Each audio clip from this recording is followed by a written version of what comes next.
Christmas break na! Di natin na mamalayan, bagong taon na pala. Tapos, graduation! Pagka-graduate natin, baka di mo na siya makita forever and ever! Grabe laki ng bahay ninyo. Ang saya-saya naman. Akala mo lang yun. Buti na nga lang dumating ka sa buhay ko eh. Totoo ba sinasabi mo, Jillian? Parte na ako ng buhay mo. Love can happen by chance. Patrick, Jillian is our only child, and she likes you. Ikaw lang nagpapasaya sa kanya. But I think, ikaw rin ang pwedeng makasakit sa kanya ng sobra-sobra. And it can be lost by choice.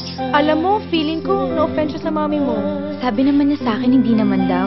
Mahal ka ba talaga niya?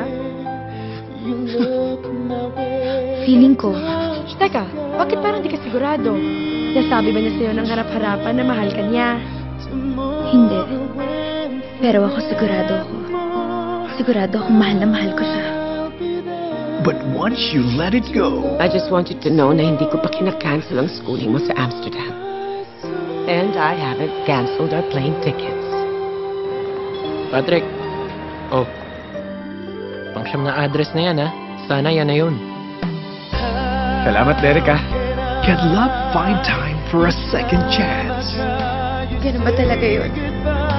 Na kapag nasaktan ka, may karapatang harapan na kitang iba. Jillian, patawarin mo ako. Alam ko nasaktan kita. Pero pinipilit ko magbago. Inaayos ko ang buhay ko. Patrick, okay na ako. Okay na ako. At oo, nakumove on na ako. Marami na nagbago. Nice to see you. And I hope it will be the last. For the first time on the big screen, Star Cinema proudly presents the most anticipated love team of Julia Montes and Coco Martin. A Moment in Time. Directed by